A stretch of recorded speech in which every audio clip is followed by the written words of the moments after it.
Today, I appreciate all of you coming to the talk, and I'll try to go through fairly quickly so you'll have time for questions. As Schumann said, I was trained as an experimental psychologist majoring in mathematical psychology, and I developed an information processing model of perception, memory, and learning, and I wanted to apply it to real-world domains, so I got interested in language. And so I've been working on speech perception and reading the last 40 years, and I want to give you this background primarily as a roadmap to where I ended up in the idea that kids could learn to acquire reading naturally without instruction. So I'm going to talk a little bit about our work on multimodal speech perception, and then a project we did on embellishing face-to-face communication, and then talk about naturally acquired literacy. So, as you know, language has been thought as being special, particularly led by Noam Chomsky, that it doesn't follow the rules of perception and memory and learning. And we took the opposite view, that indeed speech perception and reading can be understood as prototypical pattern recognition, how to make sense of the world around us. And so what we got interested in is how much the face contributes to speech understanding. So here's a little film excerpt that you can take a look at.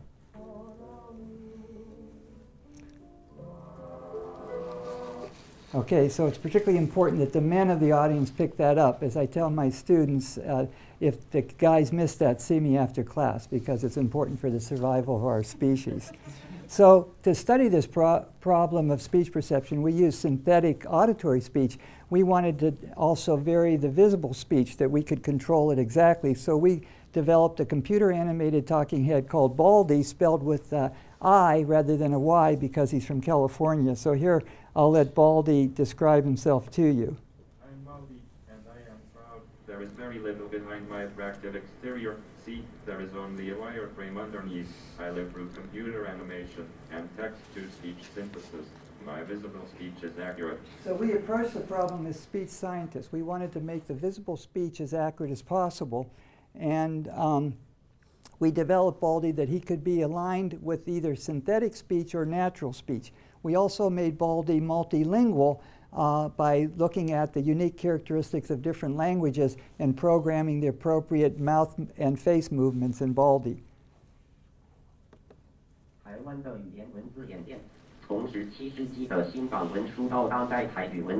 How was that, Schumann? So Baldi can also be aligned with natural speech. That's one small step for man, one giant leap for mankind.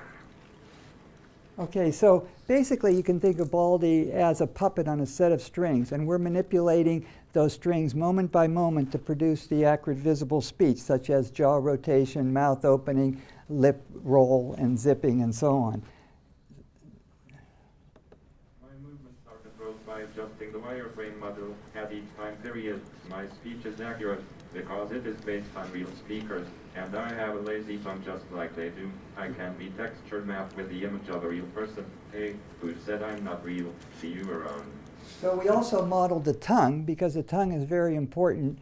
For example, if you have Japanese trying to learn R and L in English, you don't see much on the outside of the face, but the tongue makes very different movements. So we use electropalatography, in which you put a palate on the roof of the mouth, and with sensors that picks up where the tongue hits the roof of the mouth, and also ultrasound, picking up how the tongue moves. I have a lovely tongue and a groovy palate, which are modeled on real tongues and palates. So we know that in speech production, people speak with a lazy tongue. The way we articulate one segment is influenced by the segments that precede it or follow it. So you can't really just use a keyframe method where you have prototypical mouth movements and then you just interpolate between those. So we developed a dominance constraint. So each control of Baldi has a certain amount of dominance. And if they have equal dominance, here as shown in the upper panel, then you do a simple interpolation. But if you take some characteristic of production, like lip protrusion, if you say the word stew, you notice the lip protrusion of the oo comes much earlier in time and influences how you say the S and the T. So the S and the T in stew is very different than it is in steep, for example.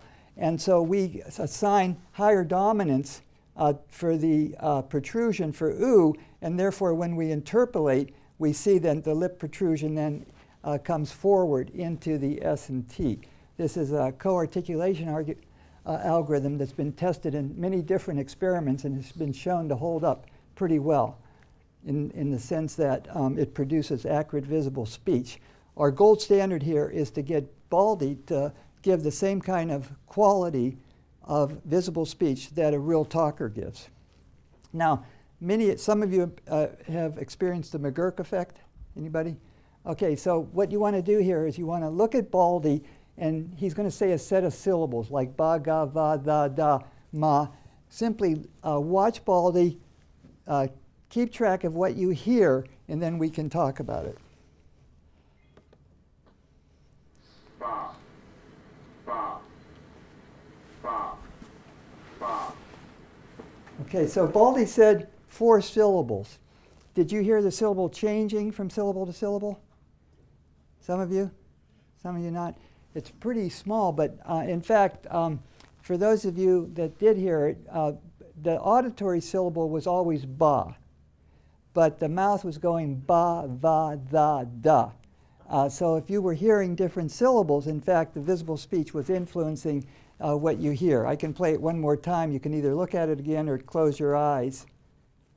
Ba, ba, ba, ba. Now, I've been looking at that for much longer than I want to remember, and I still get the illusion, okay, that the visible speech has an impact. And so based on this, we developed this multi-sensory pattern recognition scheme called the fuzzy logical model of perception, in which we have these very simple stages, a process model, where you evaluate the 2 sources of information in terms of how much they support the different alternatives. You integrate them together to get an overall metric of support, and then you make a decision, and a learning occurs with feedback so that you can modify the evaluation value given the feedback that you get. And this turns out to be what we call the fuzzy logical model of perception. It's based in fuzzy logic. It turns out to be it's mathematically equivalent to Bayes' theorem, which is an optimal method for combining multiple sources of information to make a decision. I should mention, if anybody has any questions, please feel free to interrupt clarifications and so on. And if I'm going too fast or too slow, let me know. Okay, so given that we had support for Baldi having good visible speech, again, compared to our gold standard, Baldi does almost as well. I won't show you those data. We thought that there would be value in Baldi being a virtual tutor.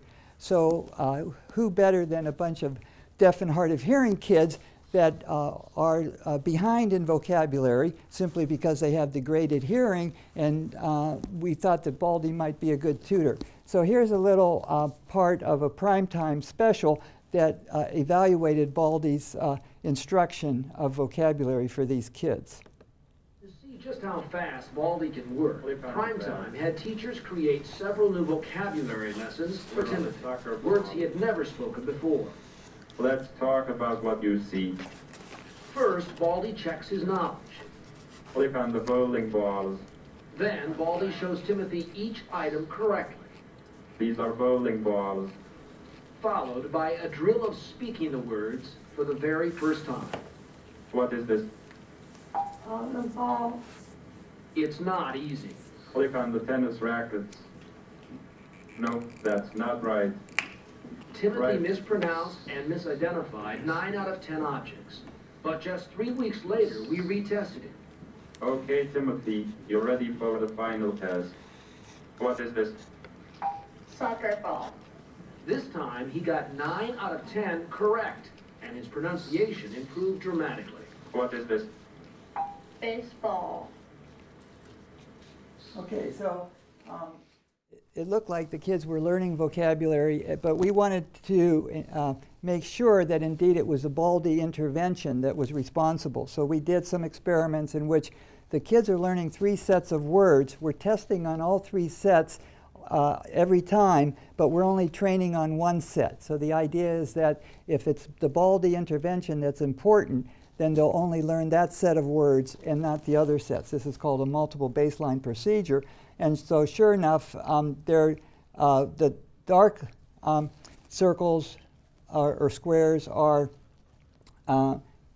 comprehension, and the open ones are production, and comprehension is always a little easier than production. But you can see that sure enough, this particular student learns the set 1 words, but not the set 2 words. When they start training on the set 2, they learn those items, and then they learn it for set 3. So this is an accepted procedure that is accepted by peer-reviewed journals. It says that, yes, your intervention was responsible. So we were happy with Baldi being an effective virtual tutor for learning vocabulary, and we looked to the autistic kid community and thought that Baldi might help there too. Autistic kids like constancy, and Baldi is always constant. His emotion can be controlled exactly.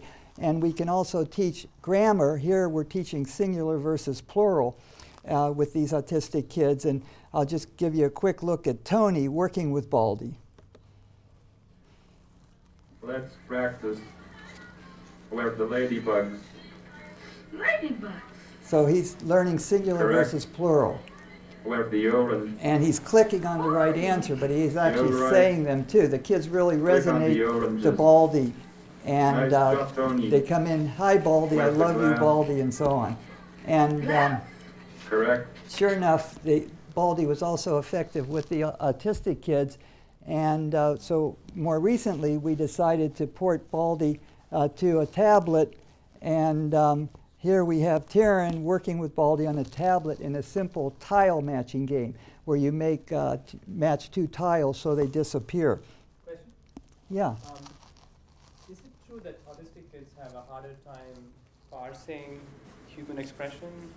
Does Yes, that have any autistic impact? kids tend not to look at the face. And in fact, we taught kids to look at the face and found that they could use that information and integrate it with the voice in the same way that normally developing kids do. So that's a good point. But they tend not to look at the face, but we were able to get them to learn how to lip read better with Baldi than they had previously. And sure enough, they could look like normally developing kids in terms of integrating the 2 sources of information. One of our mantras is that people naturally integrate multiple sources of information, even autistic kids. So thanks for that. So here's Taryn working with the tile matching game. Wonderful. Good. Great.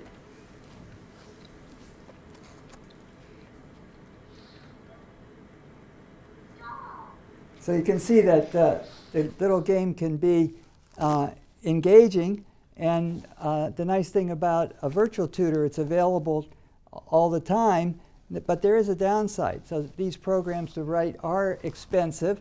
They require some maintenance, and one could argue, you know, it's 2D media, they're not getting personal interaction.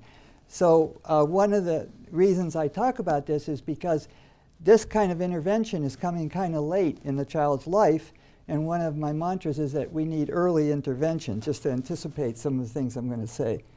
Okay, so now we're going to switch gears to a second project in terms of embellishing conversations, and we have 1 out of 10 people across the world deaf and hard of hearing, and we all lose our hearing, particularly the men, as we become chronologically gifted. And therefore we depend more on the face. But the face gives some information, but it doesn't give complete information. So for example, you can get place of articulation from the face. You can see the difference between the and da, for example, but you can't really get things like voicing so well, like the difference between ba and pa. So what we thought is that if we had hard of hearing people that were getting degraded hearing, maybe we could embellish the signal by giving visual cues about those things that aren't seen so easily on the face. And this would be a wearable appliance that people would wear, like a pair of glasses, and it wouldn't take much sophisticated technology. You could just have a couple of LEDs on the corner of your glasses. You're looking at the person, lip reading, getting some degraded hearing if it's available, and then integrating these cues with it. So we decided to develop a scheme where we would represent these characteristics of the speech visually. So voicing would be indicated by a blue dot, frication by a white dot, and nasality by a red dot. So what we did is we developed a neural network model that tracks your speech. So you'd have a microphone on your eyeglasses. You would be tracking the speech of the interlocutor you're having a conversation with, and then these cues would be showing on your eyeglasses. And the idea is that you would be integrating these cues with the face and the voice to understand the message. And so you can see, like, remember, red is nasal, like men. So you saw the red and the blue, which is voicing. And then you can say things like cis, where you get the frication, the voicing, and the frication, right? Or men, where you get the nasality, okay? Or church. So the neural network actually does a pretty good job. It's doing it in real time. We're only lagging by, these are 10 millisecond steps, so we're only lagging the speech signal by about 50 milliseconds. And it does about 90% correct.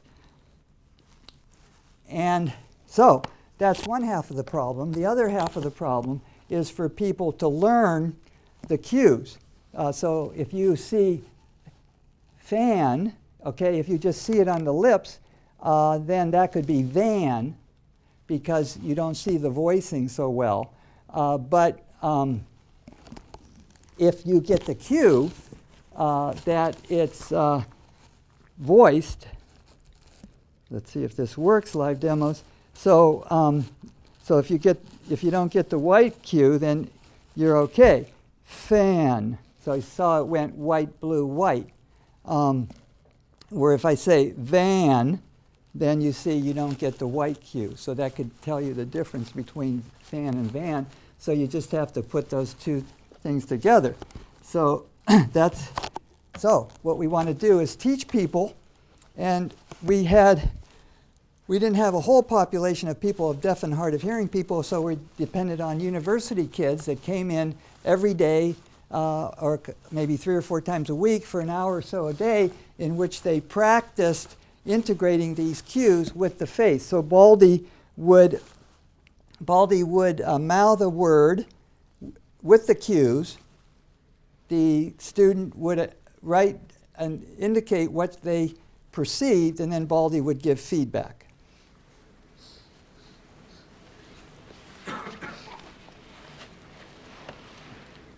All right, so these kids were very heroic. They came in for over a year every day and were learning the cues, and they did a pretty good job. But what we found is they did pretty well with single words, or maybe even 2 or 3 word phrases, but they were lost in continuous conversation, right? Think of trying to track what I'm saying with all these cues. That's a tough one. So we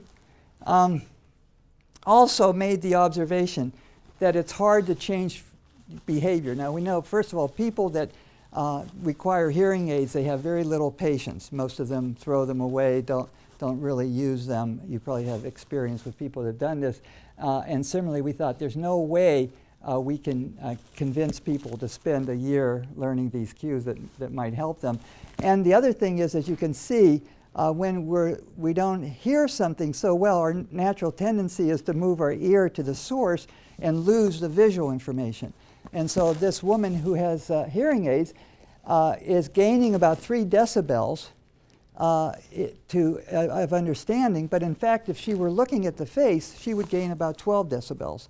But so how do you teach people to do that? It's hard to change behavior.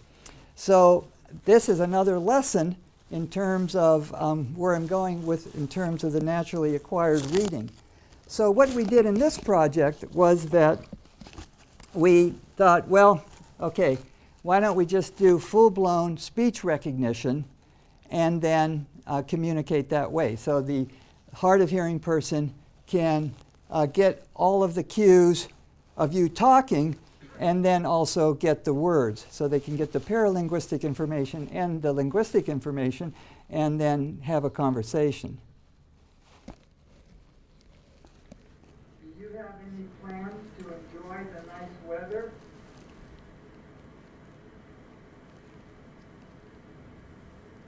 Not today. Okay, so the idea then, again, if I'm talking to someone that's hard of hearing, I can ask them a question, and we all know about speech recognition, open-ended alternatives, and so on, but do you know if there's a Starbucks nearby in this neighborhood?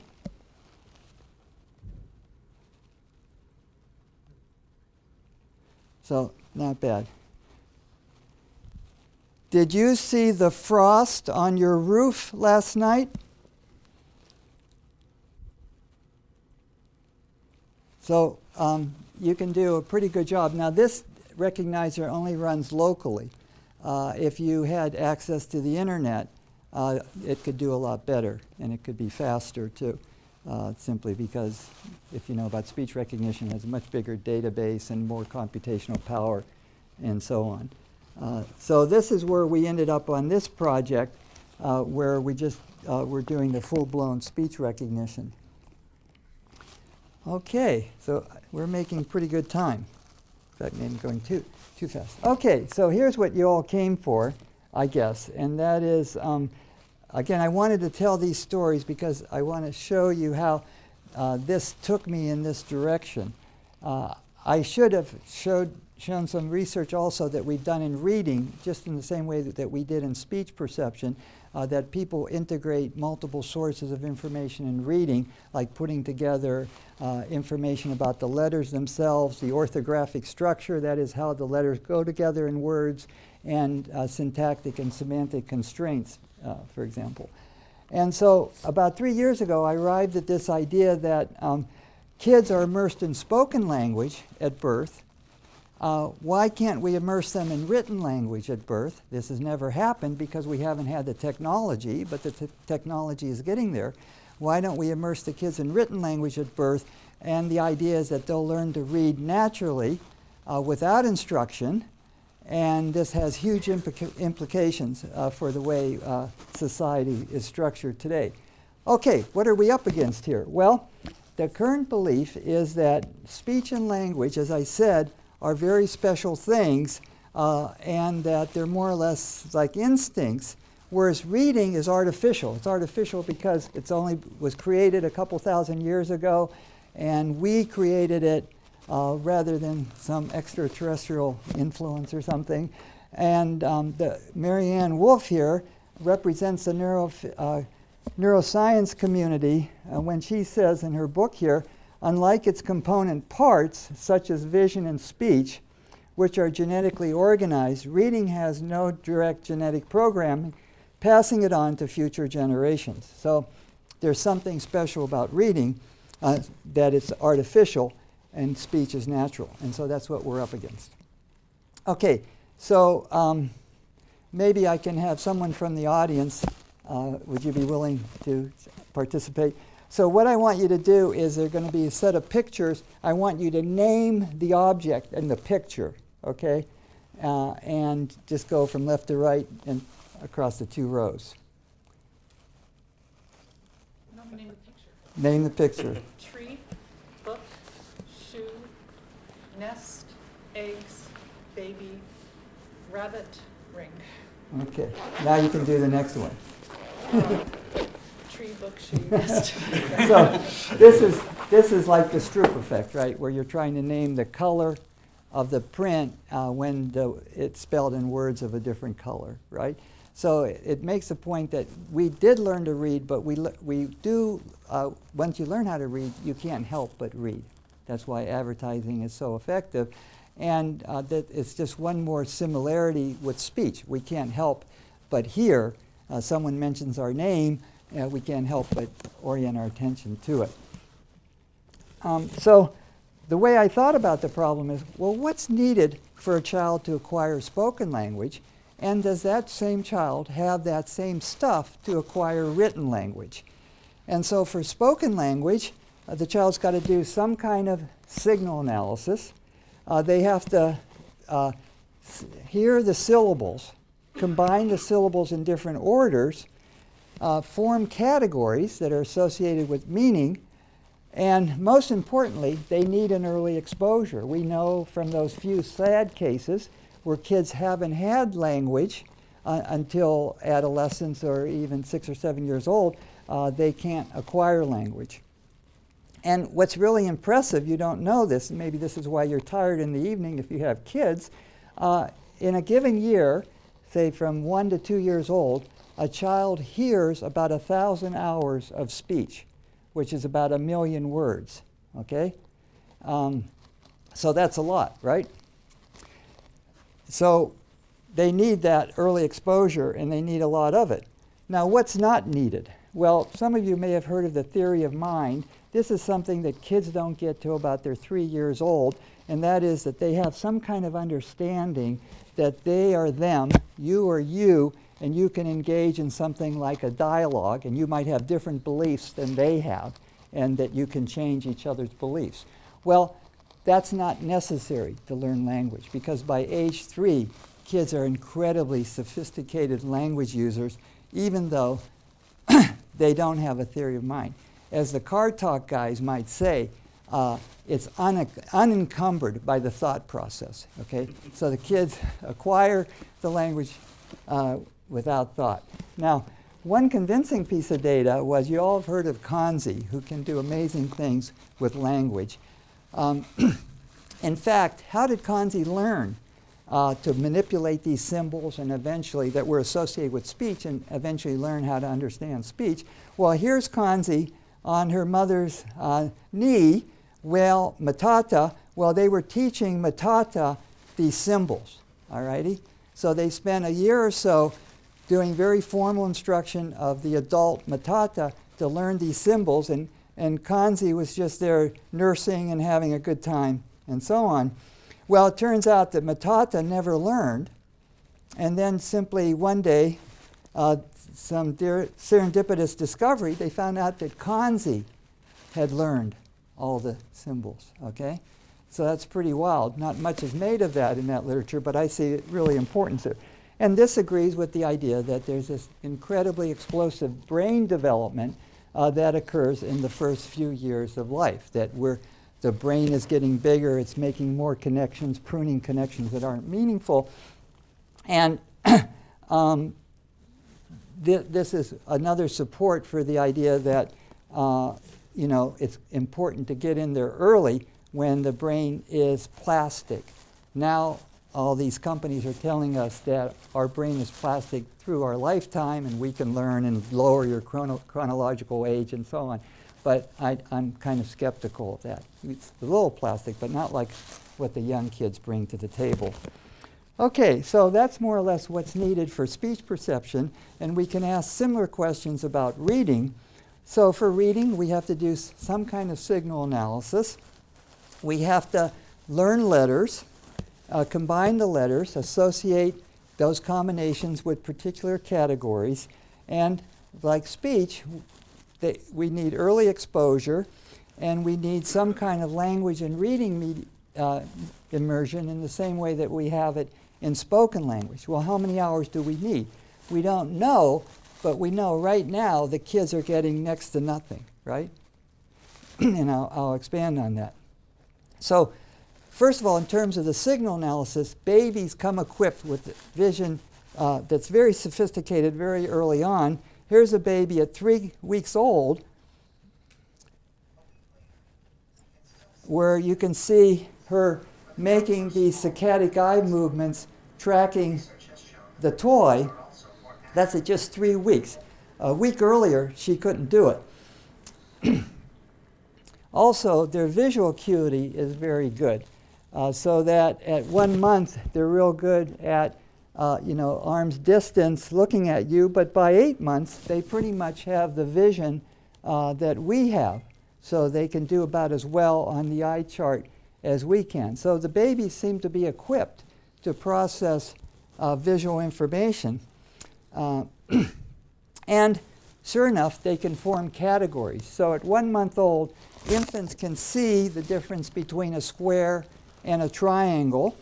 whereas at 1 month old, they can't see the difference between the square and the triangle if they're embedded in a circle. But at 2 months, they're able to make that distinction. So again, there's this rapid development of what's necessary to form categories.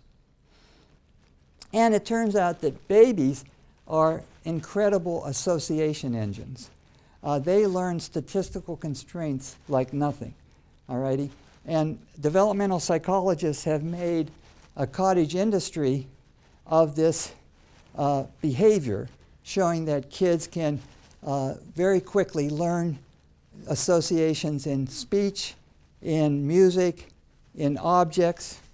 So a typical experiment might be the experimenter sets up probabilistic constraints among objects. Here you can think of these as pairs of objects, 3 pairs of objects. One object always follows the other object, but between pairs they follow each other only a third of the time. All right? So there's a set of constraints there. If you take a 7-month-old infant and you give them 2 minutes of this sequence, they get bored out of their mind. They habituate. Okay? You change the statistical properties of that sequence, the objects are still the same, the infants wake up. This is how we can tell what infants know about the world around them. They get bored very easily. We change the world, they wake up, and we assume that they notice the difference. Okay? So indeed, they can do this. Pretty impressive. And what's so interesting, again, even though the developmental psychologists have made this a cottage industry, they've never thought of studying letters and letter combinations. Somehow reading seems to be off the map for them. So we propose an experiment of the following kind, that we use the same kind of constraints, but now we do it in letters rather than in objects. And the hypothesis would be that indeed kids would learn this. So maybe someday someone will get some funding to do it, so we start learning about how kids process written language. Now, we think that kids are going to be able to do this. It's going to be a no-brainer. Why?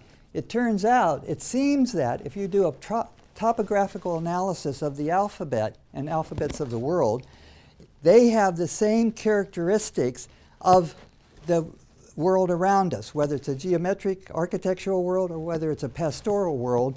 They seem to have the same properties. So the argument by Kangizi there is that the alphabets actually developed not because they were easy to write, but rather to make it easy for the visual system that's already prepared for that kind of information in the environment. So as I mentioned, then we want to have this critical period of development. We see it's true in the auditory system, the visual system, speech and sign language. And we're saying that in reading, it's the same thing, that we want to have reading being learned at this critical period of development. Obviously, it doesn't have sharp boundaries, but the fact is the earlier you can get in, the better. So, how do we immerse kids in written language? As I said, this has never been done because we really haven't had the technology, and we still don't have it, but we can have successive approximations.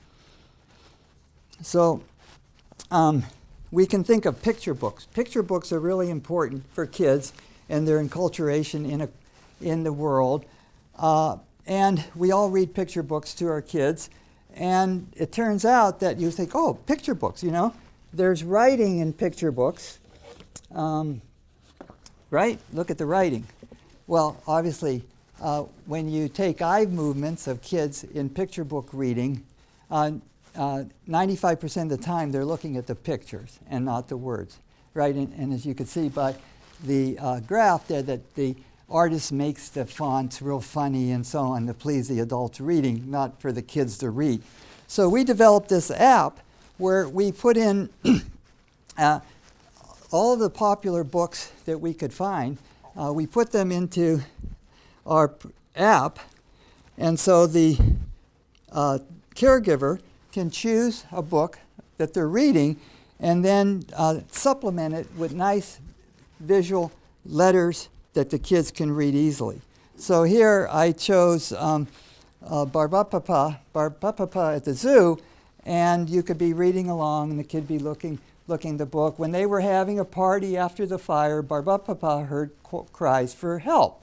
And then a fierce leopard had escaped from the zoo. And you so what you can do is, okay,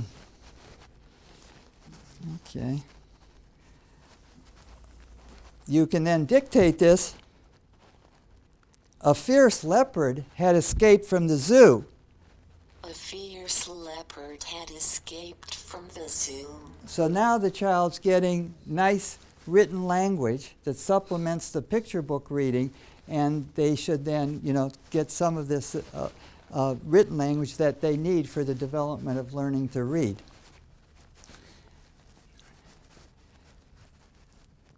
Okay, so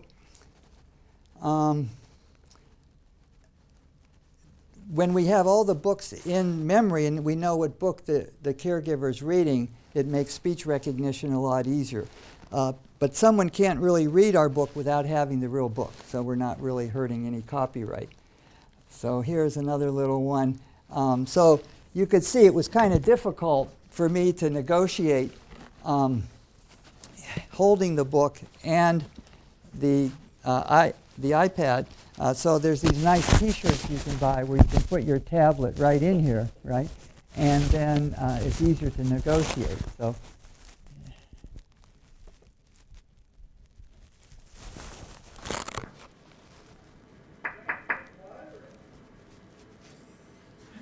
there's Keegan looking at the words, see? And you might wonder about this format that we're using where one word occurs on top of one another. But in fact, this is called rapid serial visual presentation, and psychologists use it a lot in experiments. It turns out that kids, even third graders, do better with this rapid serial visual presentation format than they do with a page format. And again, we grew up reading at our own pace and so on, and so we wouldn't like that. But in fact, just like we're pushed in listening to speech, we can be pushed into reading, and we can actually then read faster, more words per minute, with better comprehension in this kind of presentation than the standard presentation. And of course, as you can see, this gives the visual quality much more value to the kids because they get nice big words, and it wouldn't work very well in a page format. So here's Nathaniel's mom reading Goodnight Moon. He's, what is he, 4 months old? Or is he 8 months? I'm sorry. Midnight kitten. And good night, Minnie. You see, he's really looking, and he does pick up on it. And the thing that we don't realize is that we're talking to our kids all the time, and they don't understand a damn thing, right? That's where that's what that and it keeps going. It gets worse. It gets worse. Okay, so we're looking at other ways to embellish the written world for the child, and one is Write My World, where you can then write what the child is experiencing. Car racing. See? Vroom, vroom, vroom. Car racing. See, Keegan, look. Keegan, car racing. So people, you might think that's kind of artificial, but in kids learning sign language, the caregivers are faced with the same problem. They have to get the attention of the kids. It's a little different from speech to watch the signs. So that the caregivers might actually sign over the object or get their attention, look at me and do the signing. And kids learn sign just as easily as they learn spoken language.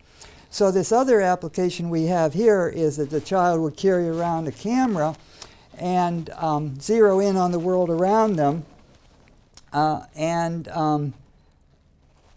We have barcodes. So here we can distinguish 24 different things with these barcodes. and then we can present whatever we want. We can talk about it, we can show the visual information, and we can also present it. So it's always right on top of the object, taking into account the camera angle. Okay, so that's another way that child could walk around and do this. Well, so here at Google, you've got your ideas about interactive digital signage, so that eventually we're going to be surrounded with a literate world, right? So there's no reason that that digital world can't be available to young kids as it is available to our adults. So that's certainly indicating that you know, the technology is getting there in terms of having the child immersed in written language. And of course, kids can have robots. The European community looks like they're going to fund a $10 billion project on robots as companions. And there's no reason why these companions can't provide written language as well as spoken language to kids. So here's a little concept video that was done in 2009 about a Danish farmer that goes out with these intelligent glasses, goes out to his barn, and he looks around the barn, and of course it's doing object recognition, and he sees that the roof needs repair here, and this cow has to stay on medicine for another 2 weeks, and so on. And so these are very valuable things. And he comes in the house, and the recognition system, of course, recognizes his spouse and tells him, hey, tomorrow's your anniversary, you better get a present. Okay. Okay. So in our patent application, I propose this heads-up display where there are 2 things that you want to do. You need to understand the experience of the child and represent that in written language. So there's 2 basic ways to do that. One is to do speech recognition. So the speech that's being said is very predictive of the child's experience. And second is to do object and action recognition, where recognizing what the child's doing is another idea of what they're experiencing, and both of those would be associated with written language. So the caregiver says, you did a fine job. The heads-up display might just say, fine job, and the child would read it. Okay, so you all know about Google Glass, and the point here is that the wrong person has it on, all right? That the baby should be wearing the glasses to give the information about the mother. So although she put some toy glasses on the baby here to take a picture, it's really the baby that should be seeing what's going on in the world. Eventually, it'll all be on a contact lens, right? So that'll make it even easier. But for now, we just have these portable tablets that kids seem to be attracted to naturally. They love the touch system. And I was telling Schumann that they could do something like a swipe on the tablet to interact with the written language that way. So we're winding down here. What are the benefits of early reading? Well, the idea would be that illiteracy would be no more frequent than speech impairment would be now, whereas now it's obviously much more frequent. It would reduce the cost of reading instruction, and there are advantages of written language. We did an analysis of the kind of language you find in picture books versus the kind of language adults have when they talk to each other. And we found that the language in picture books was much richer in being at a higher pitch, more unique vocabulary, more complicated grammar, and so on. So it's good to get kids reading as quickly as possible because they're going to be faced with more difficult language that only can be beneficial. So if we're successful, then this is going to change how we allocate resources. It's going to have incredible implications for the deaf and hard of hearing community, and it allows us to rethink schooling. So right now, if you look at the public spending on kids as they go through from birth to adulthood versus their brain growth, you see this inverse function. So we spend all our money on kids after they go to school, whereas the brain growth all occurred before they go to school. So we need to have a realignment of some public spending before schooling rather than after schooling. And sure enough, our Nobel Prize winner James Heckman showed that the return on investment is much greater when you invest in preschool kids relative to school age or adult kids. So you get a good return on investment there. For deaf kids, most deaf kids read at a 4th grade level. That's primarily because 19 out of 20 kids that are born deaf are born to hearing adults.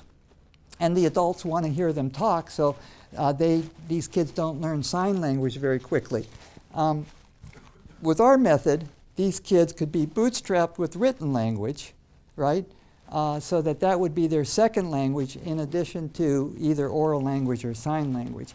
So the written language would be a real great modality to bootstrap kids that are deaf and hard of hearing. And then finally, we can envision schooling after kids are ready for reading at the age at which they would normally go to school. And so rather than we spend something, the way I figured it out, we seem to spend about $10,000 per kid for a year of schooling. So we could save a lot of money if and we have the 3 R's, reading and writing, the children would have both of those.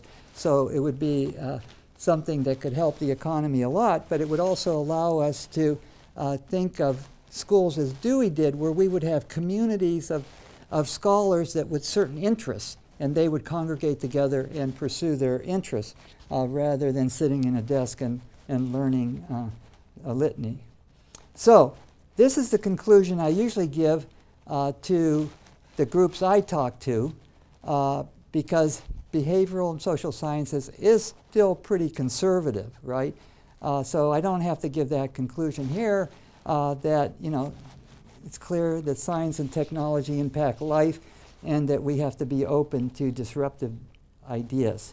So I'm happy to entertain questions now, and we can open the floor to you all. Thank you.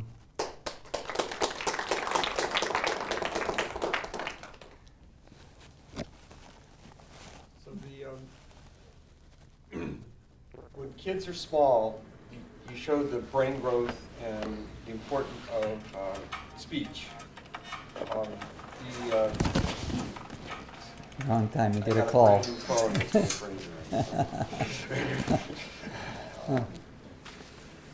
Now, so I have my son who didn't speak till he was 3. So there was a lot of time he didn't speak, and we really couldn't communicate. So the other side of the reading early thing for me would be able to communicate effectively with my son through reading as opposed to speech. Mm-hmm. Hopefully bootstrap the speech or maybe get at Mm-hmm. the early thing. So have you thought of it in sort of the reverse way? That's a nice idea. Certainly, one of the reasons that we try to make a behavioral science case for learning to read in the same way that you learn to understand spoken language. And one of the things you see are kids that are late talkers, so-called late talkers. Your son was one of these, could understand hundreds of words but didn't speak.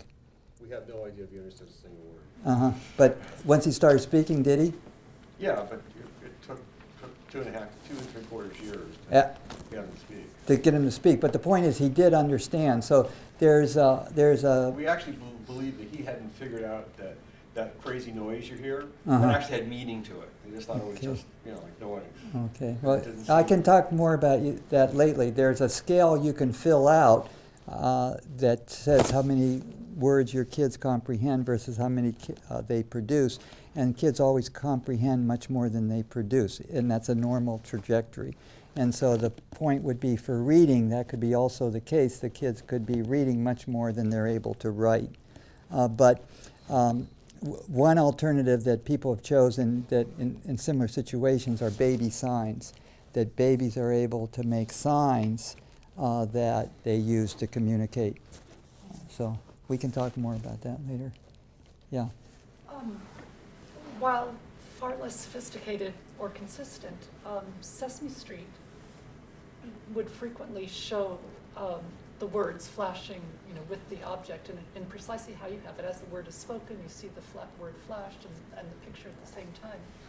Are there any studies that showed the effectiveness of that on literacy for children who watched Sesame Street versus those who didn't? Yeah, that's a good question. I don't know of any, but that would be something to look into. So we had that question mark. We don't know how much written language the kids need.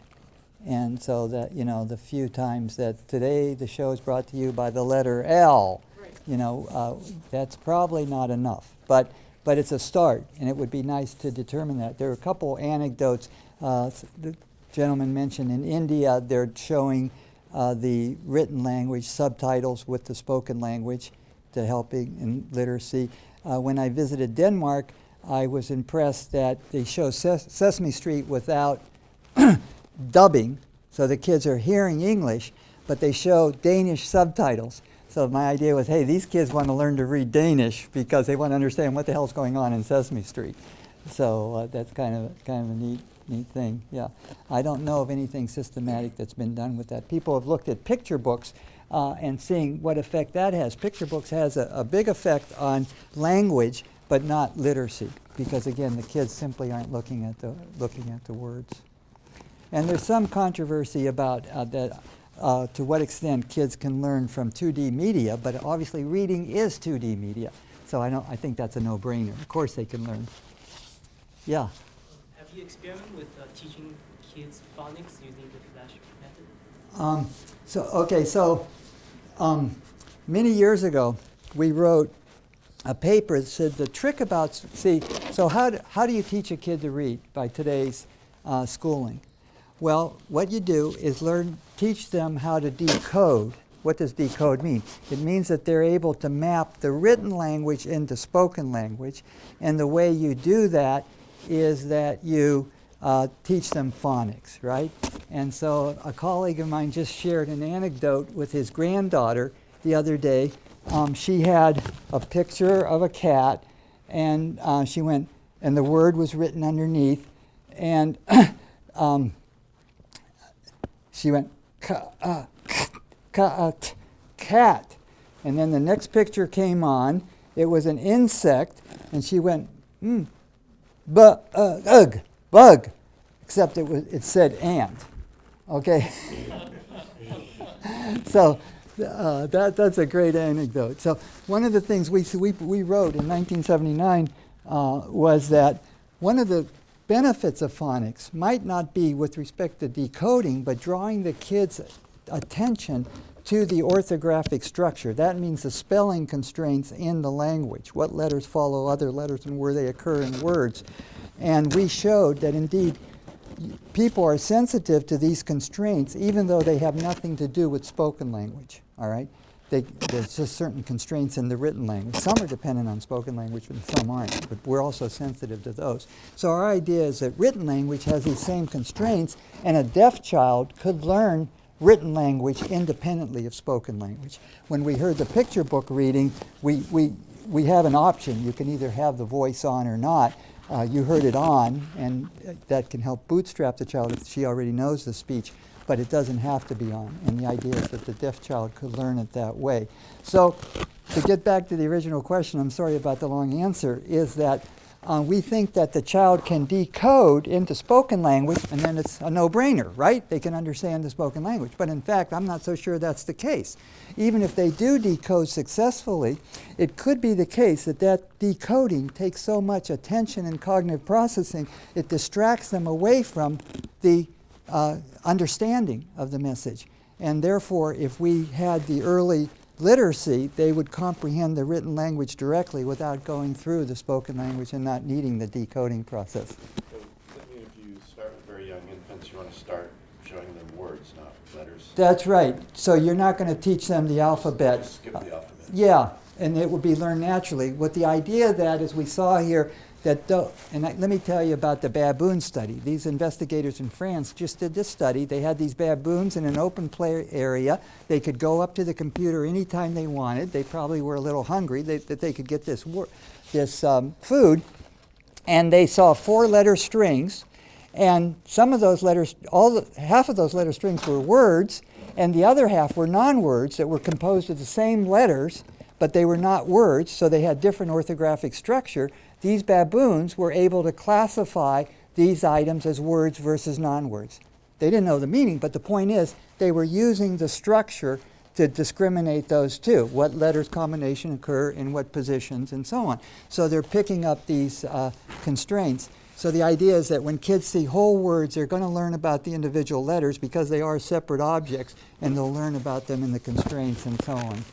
In that example, did the whole words bring food, but the non-words? No, the correct answer brought food. They had two categories. I'm sorry, I didn't explain it clearly. They said word or non-word by two levers, and when they were right, they got food.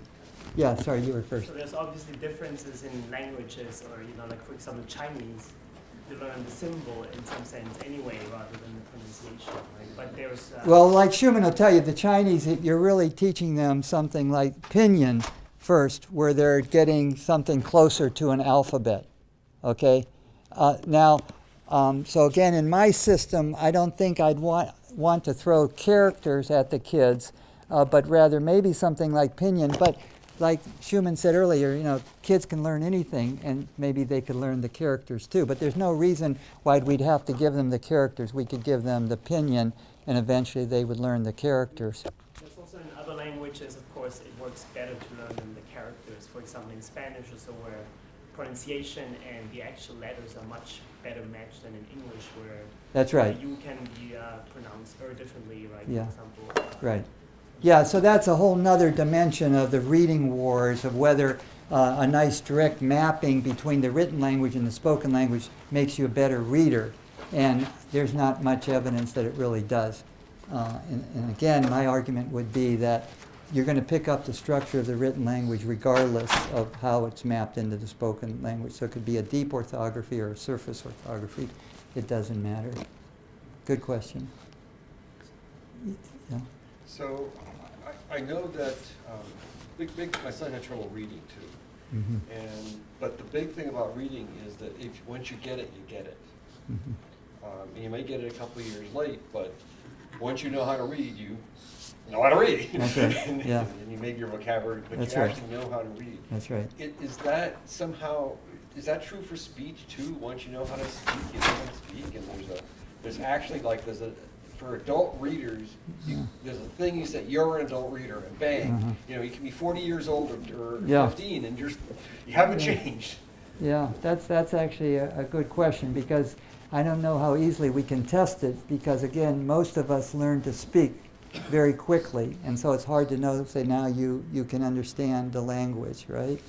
And reading, again, you're waiting till they go to school, and then they learn the decoding, and by 4th grade then the teachers are saying, yeah, they decode, but they can't really comprehend. So again, I don't know when you say that someone is a reader. That might be they do the decoding. And again, it's like adult readers. You can actually read things. Yeah. So yeah. they do tests, and they try to make sure that you actually Well, achieve I think again, it's a gradual process in the sense that the material you're reading. So as I mentioned, the reading material is much more demanding than spoken language material, and so that plays a big role in it. So there are websites where you can put in a passage and it'll tell you the reading level, and you can see that reading levels can differ a lot. I'm sorry, we're going to have to close here, and I can talk offline. Yeah. Thank Dom for his fascinating talk.